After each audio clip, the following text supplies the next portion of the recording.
take my Lord.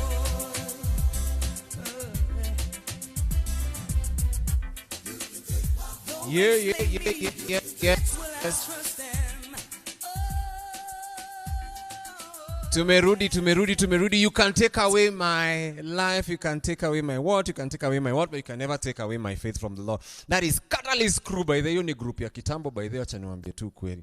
Ni group ya kitambo sana, by the way. Ulikuwa umezaliwa hizo time? Nilikuwa nimezaliwa manze. These guys nimezaliwa. But guys, welcome back to the show manze. I was alone, but now the Lord has added to our numbers. Martin is back, manze. I think he's back from United Gashie. And then we have Elan, manager, founder, director, major shareholder, school driver. Yes. Okay. Yes, manze. He's the mechanic. Guy. Yes. Storekeeper. Signature holder of Kaylan's. Account holder. Yes.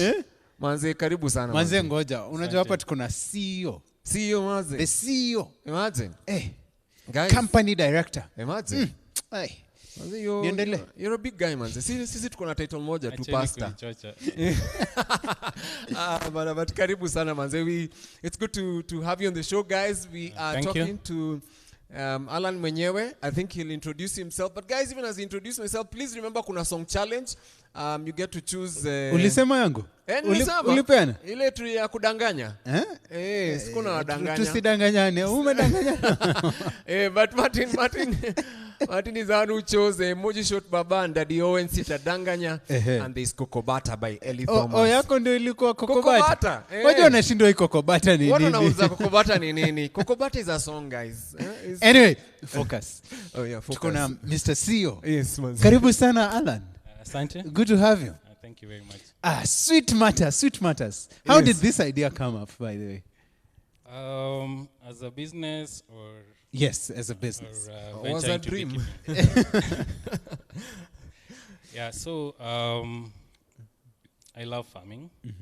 I started from that idea. At first, I started with wheat farming. Yeah. You did? Yeah.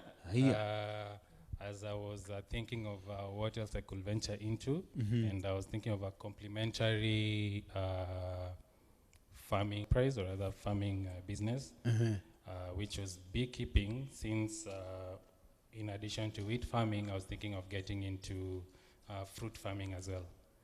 So connecting the two, fruit farming and wheat farming. So I was thinking of pollination, how the yield of from the fruit farming can be increased.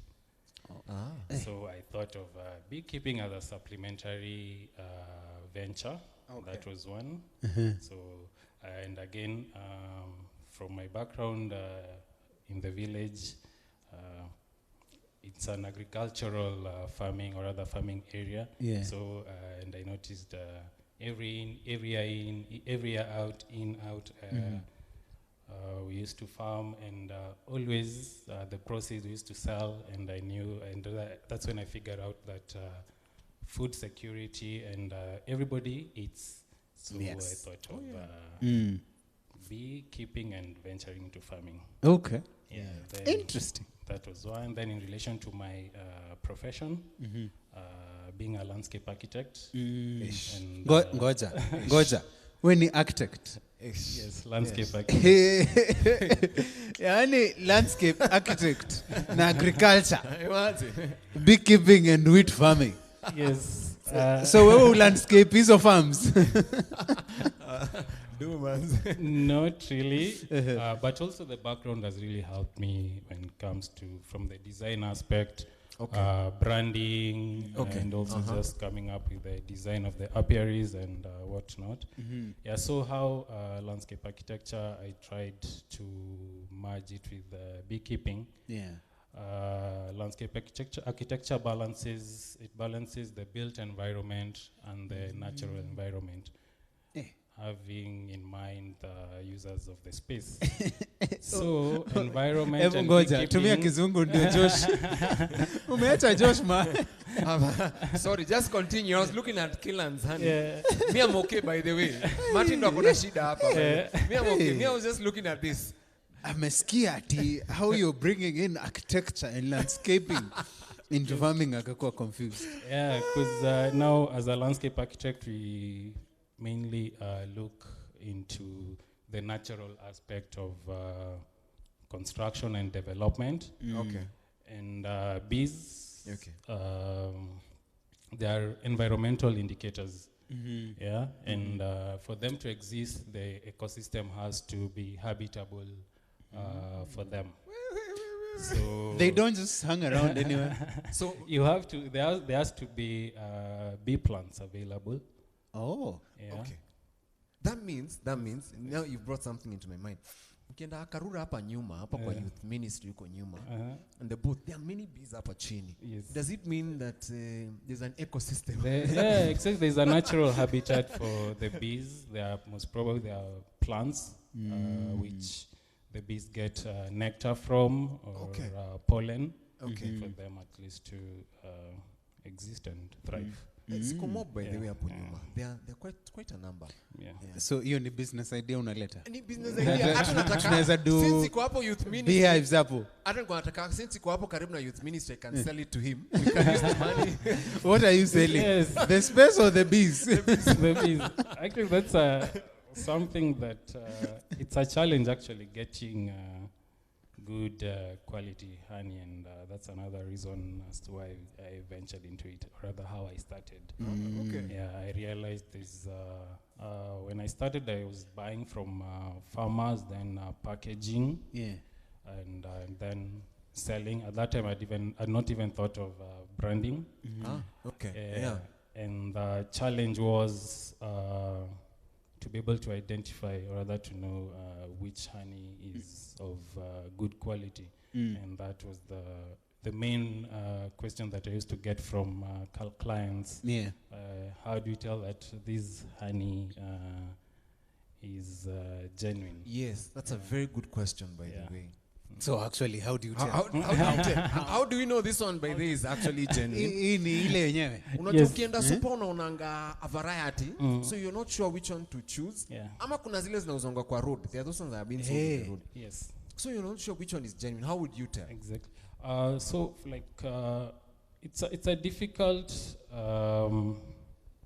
question to answer.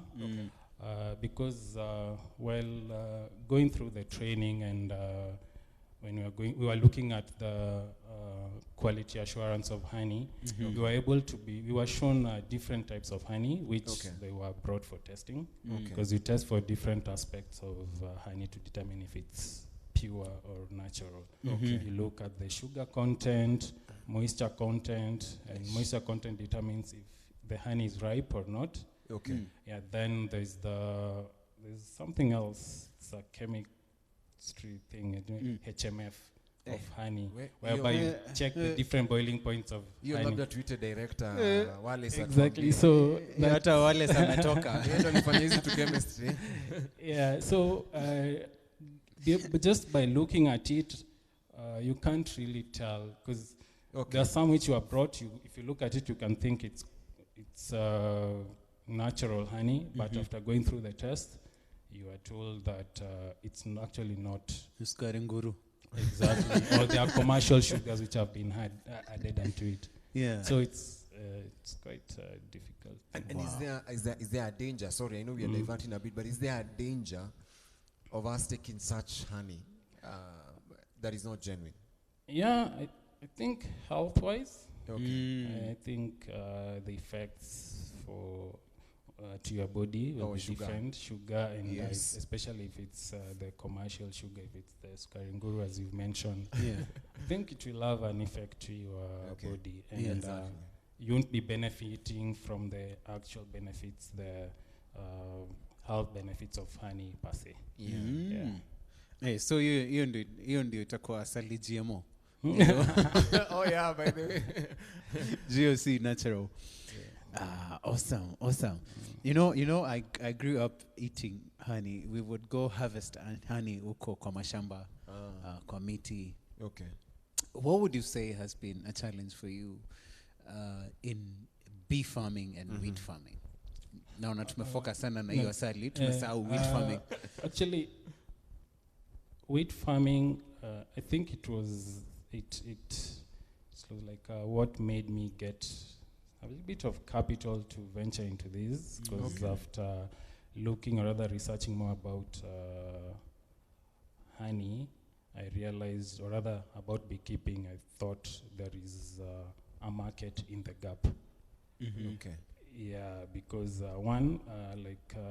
Kenya, it's the potential for honey production is about 100,000 tons a year. But what we are producing as a country is less than 10,000 tons.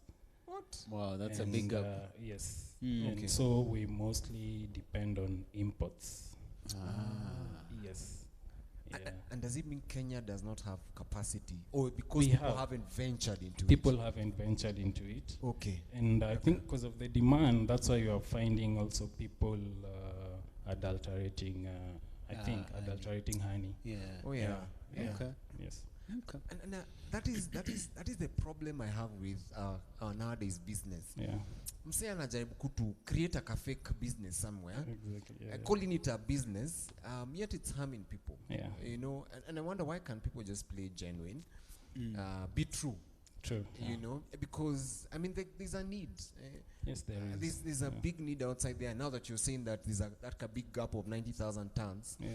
I mean, people can create honey Yeah. and sell for guys. Man. Exactly. That yeah. means the market is ripe, The but it's market because is people haven't there. ventured. They haven't. Okay. And actually, I remember during the training, the people we met in the training, we established a tight bond. And Okay. due to the lack of less supply, you say. Yes. Yeah, we find we always help each other. Okay. Yeah, at least you're sure if I get honey from you, because the honey flow season is not all year round. Yeah. And you sometimes need to supplement. So if you have a community of the same people doing the same thing, instead of looking at yourselves as competitors, Yeah. but you look at how you can help each other develop. Yeah. Yeah. Oh, that's a good way of building actually a business together. It's true. Yeah. It's true. Question that I would ask is, you know, I know that people who will say, you know, I want to go out into business Yes. and make money first, become rich first. Okay, is it like that? Not really. Because for me, I can say since I started, I haven't made enough money per se. Because Well, it's- no one makes enough money. Exactly, or rather even breaking the level of breaking even, because every time you keep on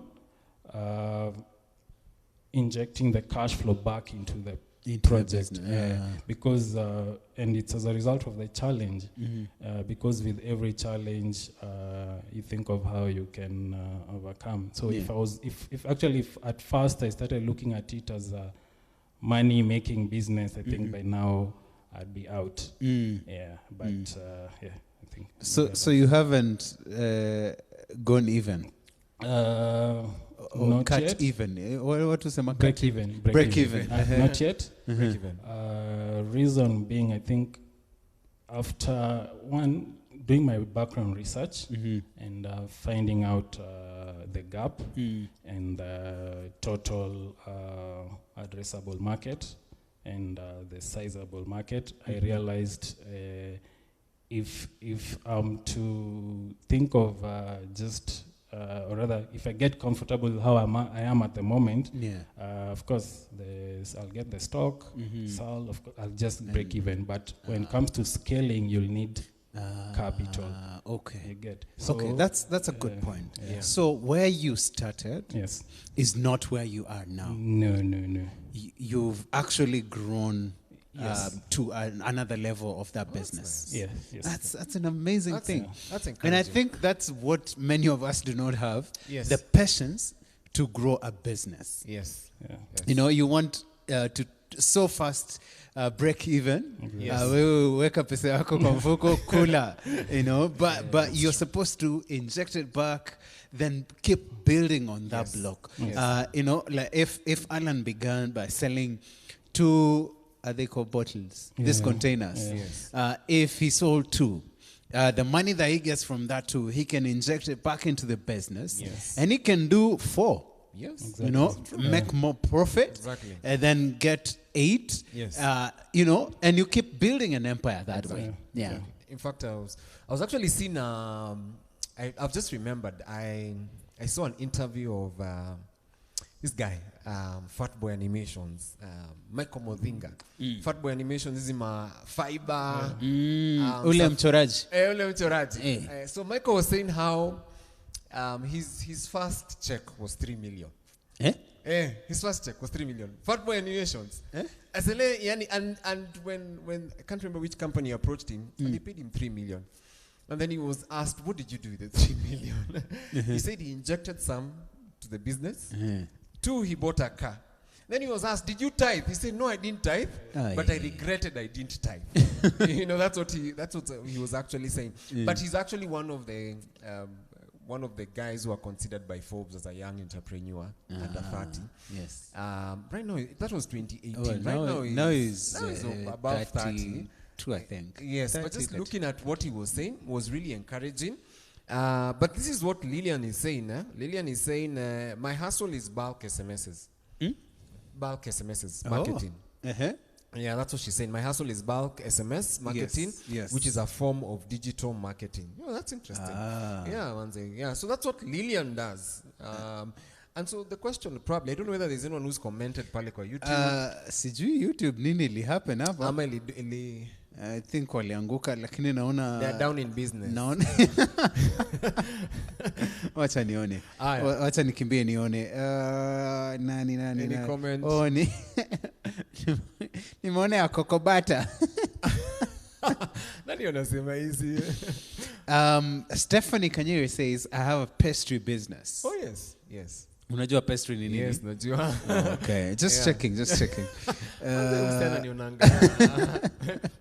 Alex Murigo anasema tuned in hapa Rwaka.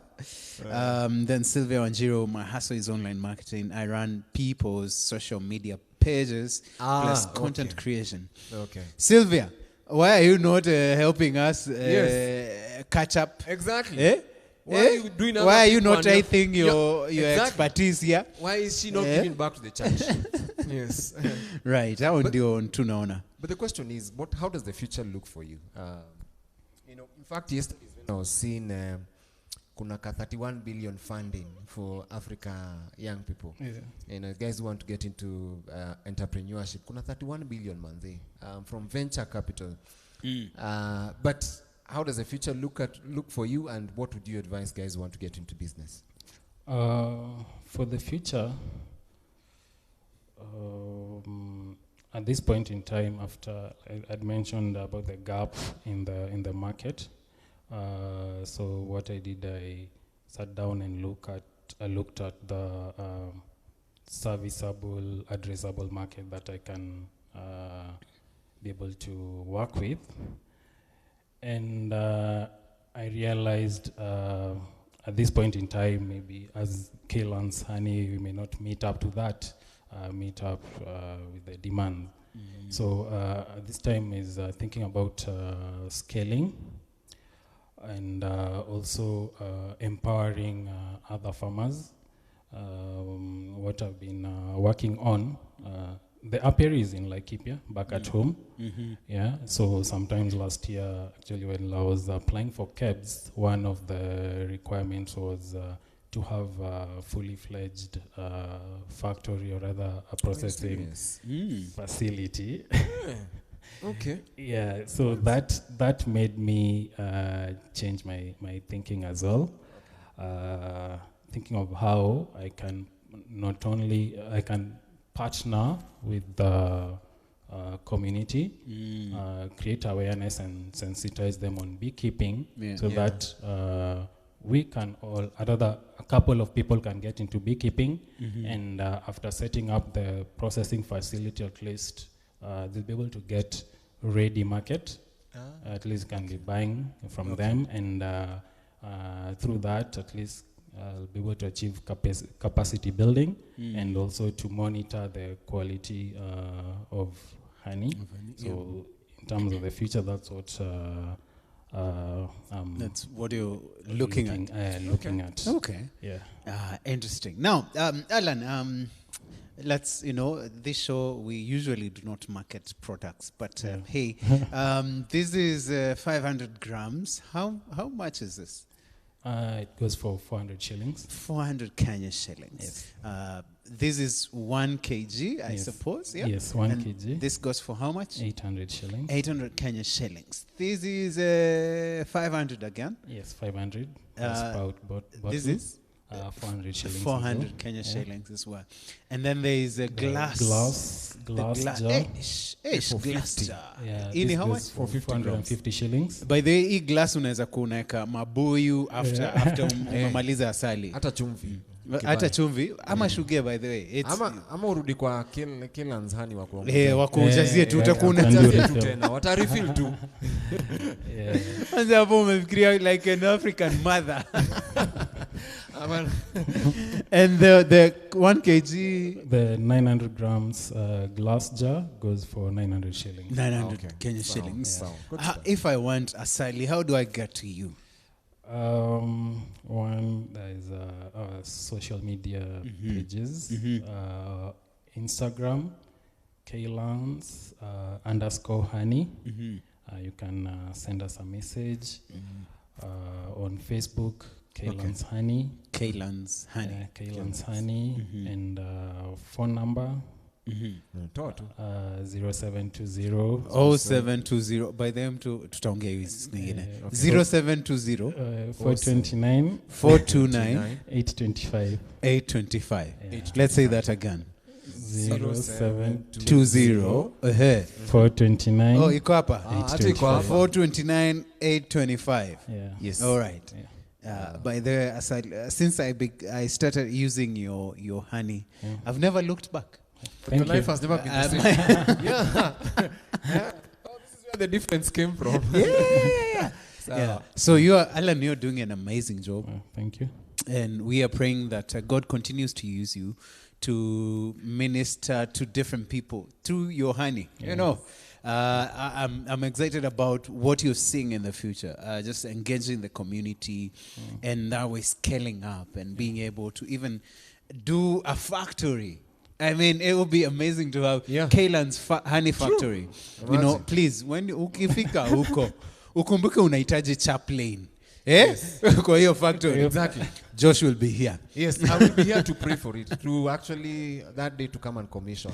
Yes. Yeah, Soon. Yes. Yeah. But we want to celebrate you, man. Yeah. You are one of the heroes, and every other young person doing business outside there, we celebrate every one of them. Yeah. So for those guys who are doing business together with Alan here, manze tunawashukuru. You guys are doing a good job. Keep it up, by the way. Keep your hustle up. Keep your hustle up, yeah? Yeah.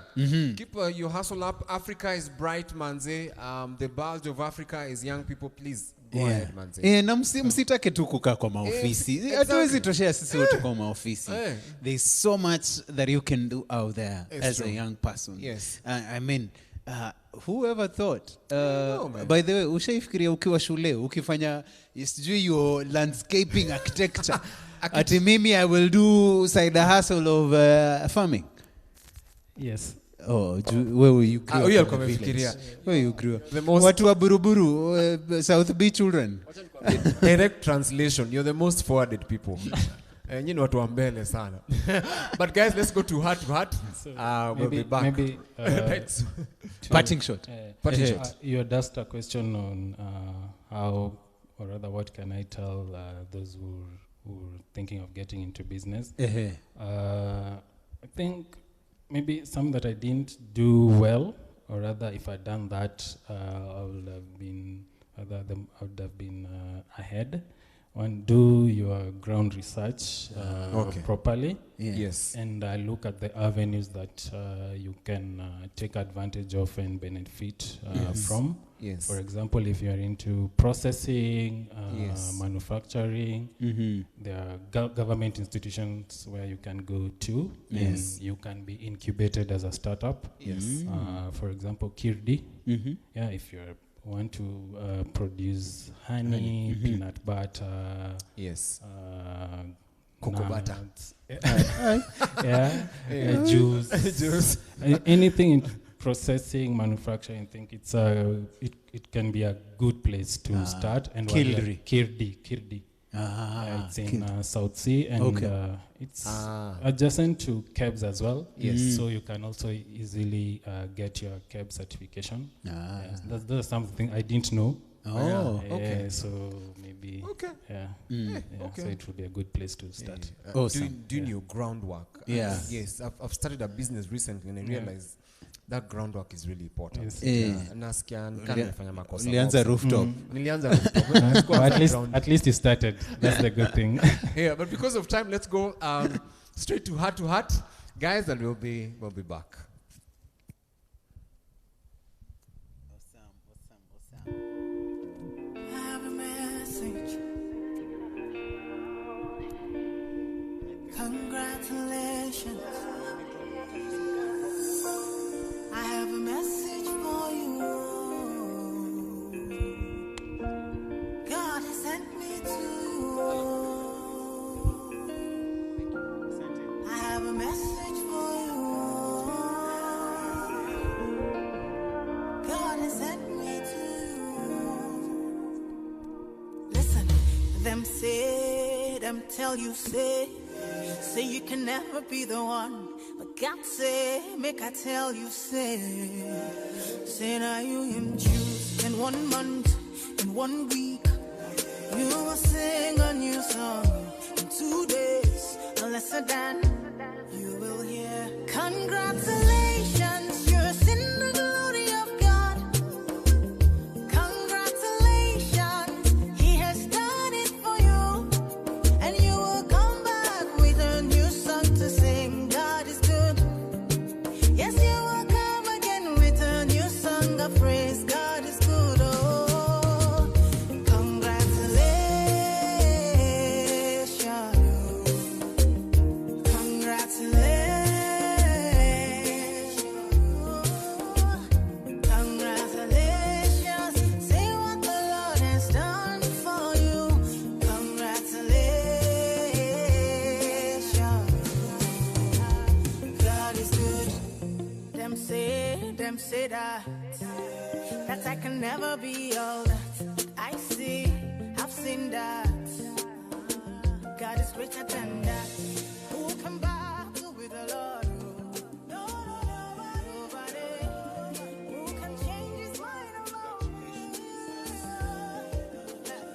Through many years, in many ways. Congratulations. Guys, that is congratulations by Ada. Ada. Not Ada. See Ada. Ada. I'm a Kenyan. Pure Kikuyu. Ada. Congratulations, guys. To you too. To you and to everyone else, Manze. And she's just telling you by the God has redeemed you. God has saved you. God's grace is upon your life. I mean, He's bought you with a prize. He's bought you with a prize. You know, no one else would have done what Christ did for you. By the He's loved you with an everlasting love. He's blessed you immensely with every spiritual blessing. Every spiritual blessing from the heavenly realms. Yeah, I must have come across people who live in Martin's area. But and Kinawini and all those guys. Yeah, most likely. It's the people I hang out with. You know, the people you hang out with are the ones who influence you. Most likely. I hang out with Ngonges, Wanjikos. But we just want to celebrate everyone who has given their lives to Christ. Congratulations, because Christ has redeemed you. Christ loves you. Christ has bought you the prize. Yes. And Christ has a good purpose for you. Congratulations. Yeah. Manze. Yeah, Bwana atembee nawe na azidi kukuongezea. Asante. Na hata wewe, hata ndugu yangu mwaminifu. Sawa. Wacha tuone watu wasema aje. Watu wanasema nini? Tukimalizia, uko na mtu watu hapo wanauliza kama leo tunapeana asali. Bado tunafaa kupeana moja. Who do we give? Naona Njoroge Maina wale saying he's learning a lot. Ni kama ataenda kufungua shamba. Huyo labda ataenda kufanya kokobata. Coco ni ya wapi? Zambia. I think Coco is done in Zambia or where? David Kings anauliza, this was a question to Alan. Nitamuuliza hii swali. How about getting investors? I think we mentioned that a bit. Okay. Ngetu Evan, mnapeana asali, Kanyiri.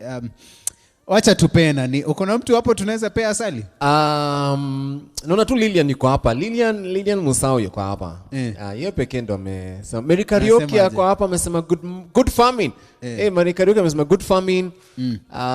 Lilian amesema asante. Hakuna mtu mwingine naona hapa. Daisy. Daisy Langat yuko imagine. Daisy karibu by the way. Daisy ulimuona last when? By the way, does it do, man? I think tulimona elections. But it's good to have you by the karibu. Zali anasema licking kale and honey as I follow the conversation. So we tayari uko na asali hatuwezi kukupea. Hiyo atakona link. Si ana link. So ako nayo tayari. David Kings anasema big up to all startups and entrepreneurs. Yes. Faith Rono anasema I want the honey. Oh, you want the honey? Okay. All right. Hey, that's a Pia Ivy Wamboi. Anasema nipewe asali. Hakuna mtu hapo anasema apewe asali. Hakuna watu hapo wanainua mkono. I think so Faith na Ivy mtagawana how many kilos? Ngoja. Alex Murigo anasema asali nipewe leo. Lemon tea itaweza na hii njeve. Hapo amesema point muhimu. Amedunga point hapo. Alex tunakupea by the way asali. Tupatie Alex. Tupe Alex. Make sense hapa. Unajua Faith na Ivy watafanya nini? Wa namba ya kupiga ni 0720 mtazamaji 429 yes 8295 yes PO Box 590 00100. Yeah. Alex. Tupe Alex gani? Wacha tupatie Alex ndio asiringe sana. Haya sawa. Hii glass naona atatumia sana, atavuja. Wacha atumie hii plastic. No, tumpe unajua Alex ngoja, wewe ni bachelor. Exactly, that's a good question. Kama ni bachelor glass. Alex, jibu hiyo swali ndio tujue hata tutakupea asali. Kama ni family man plastic. Unajua tuambie ndio tujue gani tutakupea. Naona nani? Hapa kuna kateli ya Faith na Ivy. Wanasema watagawana. Tushapeana. But by the way, we can give out one more. I mean, tupe Faith na Ivy. Watagawana. Sasa Sunday basi wakuje na kibuyu. ama straw. Anyway, wacha tumalize show. Guys, asanteni sana for always keeping it the catch-up show. I know. Every Friday, 6 to 7 p.m. It's always exciting, great conversations where we can get to learn from each other. Yes. Now, I hope tutapata wakulima hodari na wengi from our conversation today. Exactly, manze. Tuna nini next week basi? The first Friday of June. Tutakuwa hapa.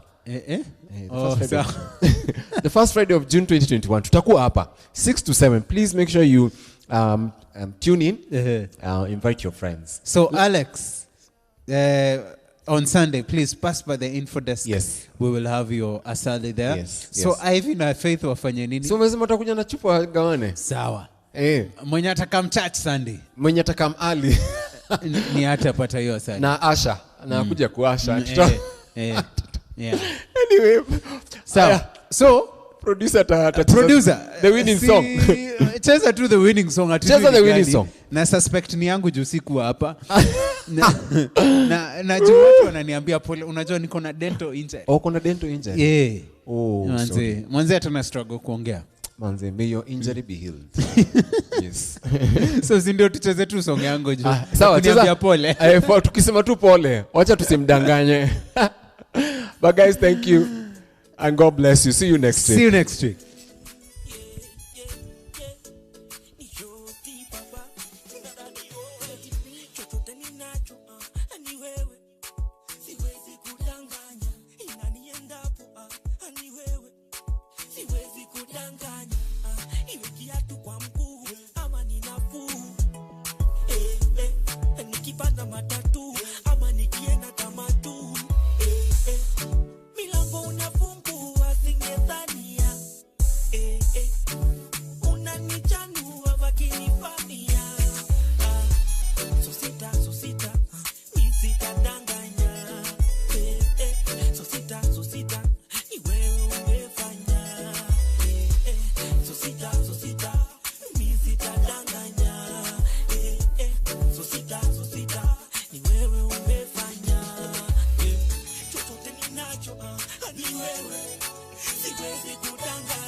siwezi kudanganya. Hip hop ni wewe.